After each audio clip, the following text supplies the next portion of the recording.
Between 1840 and 1860, roughly 400,000 people traveled the 2,000-mile path of the Oregon Trail, encountering sickness, death, exhaustion, and other hardships. The road was long and arduous, but for these determined pioneers, life continued on and even settled into a routine. Here's what life was really like on the Oregon Trail. Pioneers who journeyed on the Oregon Trail used wagons. Pioneer wagons had to be light but durable enough to take a beating. Most settlers used converted farm wagons, while others relied on ones specially made for the Oregon Trail. A common misconception is that overlanders used Conestoga wagons. They did not. Those famous wagons were used for freight on other trails. They were much too heavy for crossing the prairies. The wagons that pioneers used were often simple farm wagons fitted with covers made of canvas. They weighed up to 1,400 pounds and hauled nearly 1.5 tons. Because of the strain, trail wagons were usually mostly made of hardwoods such as oak, hickory, and maple. The wagon bed, at only 4 feet by 10 feet, was crammed with supplies. If the wagon broke down on the trail, it could be an arduous, if not impossible, process to fix it.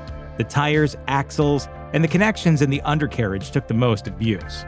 These parts were reinforced by iron. The whole ensemble was covered up with white canvas held by hoops, which led some to call the pioneer wagons prairie schooners. Prairie schooners made for an uncomfortable ride. There were no springs or suspension systems to cushion the jolts of 2,000 miles of rocky wilderness. Most overlanders, therefore, walked, not just because of the lack of comfort, but because the wagon was full of stuff. Because the Oregon Trail was so long and so full of unknown hazards, pioneers organized themselves into larger caravans called wagon trains. This created a mobile community that had the virtue of protection in numbers. Best not to get too far from the train, miss.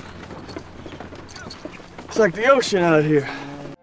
The pioneers were also well-structured. Wagon trains operated through written agreements that dictated rules of who does what and designated officers to the caravan. Such contracts were used until about 1850, when they were replaced by more informal agreements. All these wagons had a direct impact on the environment. To this day, ruts from Oregon Trail wagon trains are still visible. In fact, the trail was modified over time as pioneers discovered shortcuts. Overlanders even carved graffiti into stone, with one prominent example being Independence Rock in Casper, Wyoming, which was dubbed one of the registers of the desert. Oregon Trail pioneers needed a considerable amount of equipment in order to survive the months-long journey. Not only did they need basic tools to repair broken wagons, but also rifles to hunt game, bedding, tents, and cooking equipment. Pioneers usually only had up to 3 sets of clothes made of wool or linen, and that had to last through the entire journey. There are actually few surviving examples of Oregon Trail dress, since the clothes were so worn out by the time the pioneers reached the trail's end, they were either recycled or discarded. Also discarded were those items that were found to be impractically too heavy for the trail. As the animals hauling the wagons grew increasingly tired, the pioneers were forced to get rid of all things not essential.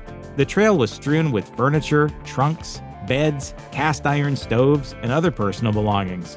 What was most essential for the pioneers was to have a large stockpile of food. When you walk for 2,000 miles, you are going to burn lots of calories. A hiker without a pack walking 4 miles per hour on level ground path burns about 106 calories per mile.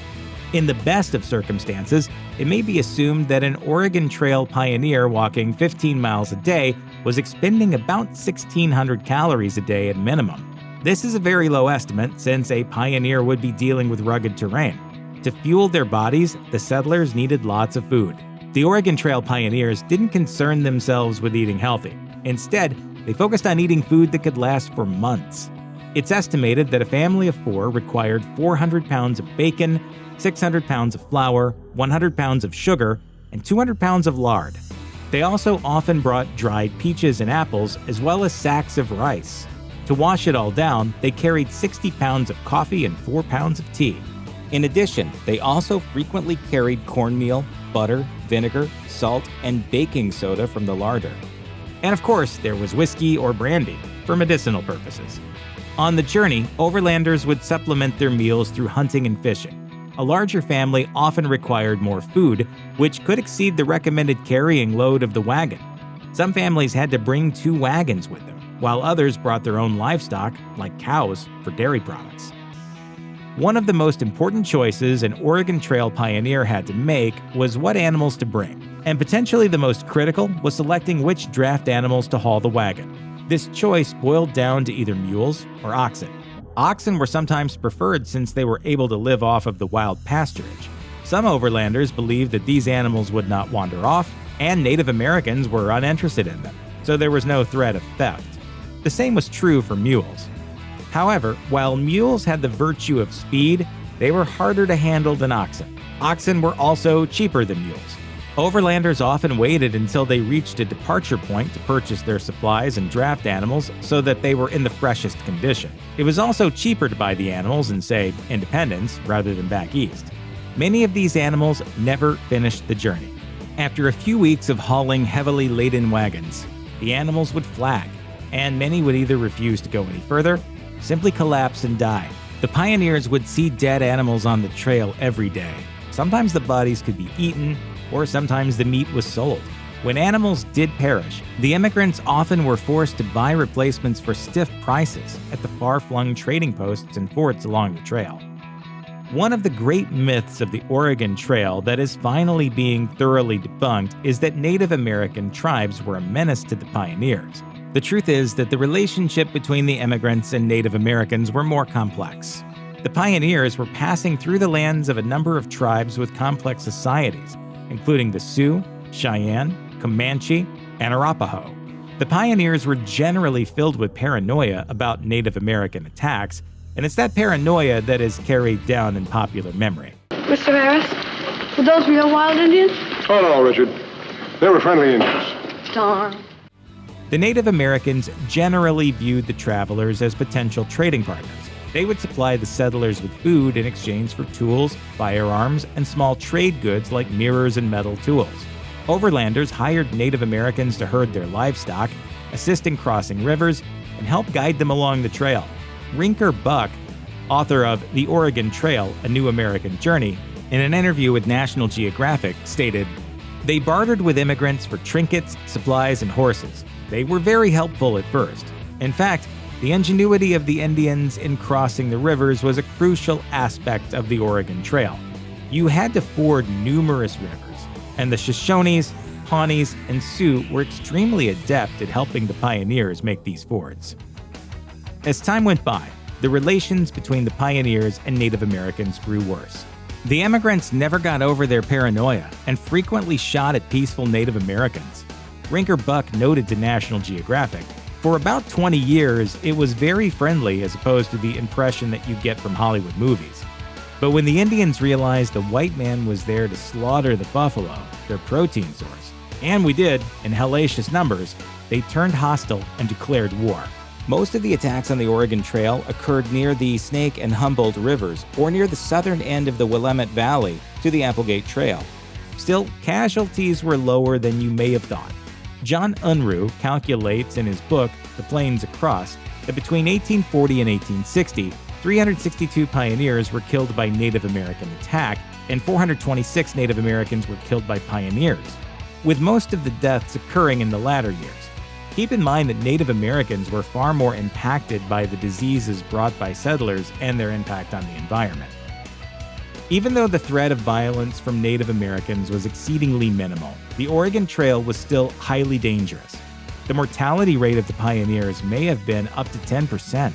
The causes of death were numerous. Pioneers brought firearms with them for hunting and sport, and accidents through inept handling frequently occurred. Other major accidents included drownings and being run over by wagon wheels or by the animals they brought. Harsh weather also played a factor, which included lightning strikes. Yet the biggest killer was disease. Pioneers suffered from measles, Rocky Mountain spotted fever, and dysentery. These diseases were dwarfed, however, by cholera, which was the chief killer on the Oregon Trail. Cholera, which is caused by bacteria in tainted water, causes abdominal pain, diarrhea, vomiting, and death. A person may die within 12 hours of the onset of symptoms. Yesterday morning, he was fine. It is very quick, Carlo. The worst outbreaks of cholera occurred between 1849 and 1852. Overlander Cecilia Adams wrote in her 1852 diary, "Past 7 new-made graves. One had 4 bodies in it. Cholera. A man died with the cholera ahead of us." Estimates vary, but disease alone may have claimed up to 30,000 pioneers. Children shared the dangers of the Oregon Trail with their parents. Some estimates say that as many as 40,000 of the pioneers were children. Children on the trail took part in the same chores and duties as adults. One family with 9 children only permitted the 3- and 5-year-olds to escape work. Such chores may be to help bake food, assist driving the wagon, or minding any of the loose livestock the settlers brought. There was no formal schooling on the trail except for what the family could tutor them. Children brought with them vivaciousness, which enlivened the camp. At night, they played games like leapfrog and London Bridge, as well as song and dance. One such account states that a boy named Robert got his hands on a pair of Spanish spurs. He put these on and then attempted to ride one of the tempestuous mules.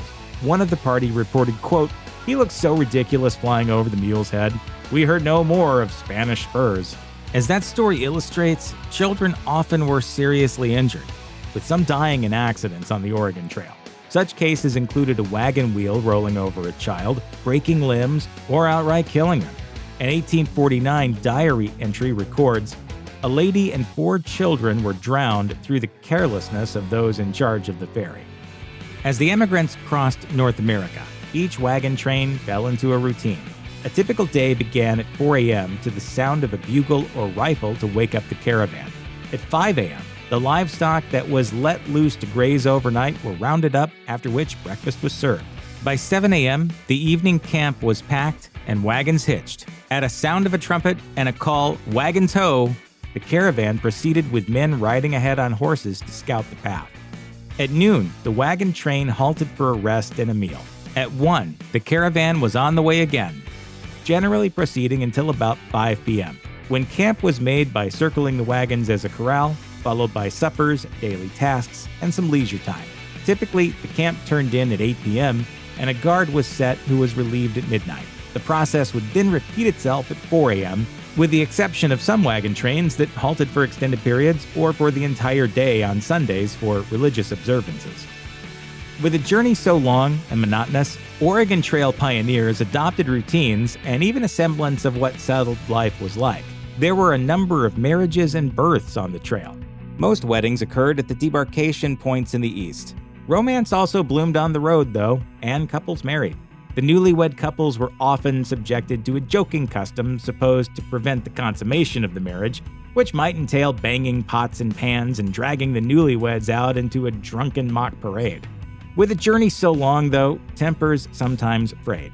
According to Rinker Buck, as pioneers moved further, fights would break out, especially during river crossings in which people's livestock and possessions would get mixed up. Buck said, "People would pull their guns out and start shooting each other. I feel that the Oregon Trail years and the stresses and the tensions of the crossing introduced this kind of violence into the American ethos." Perhaps the pioneer Lauren Hastings summed up the Oregon Trail experience best when she later told the Oregon Pioneer Association, "I look back upon the long, dangerous, and precarious emigrant road with a degree of romance and pleasure. But to others, it is the graveyard of their friends." Check out one of our newest videos right here. Plus, even more grunge videos about U.S. history are coming soon. Subscribe to our YouTube channel and hit the bell so you don't miss a single one.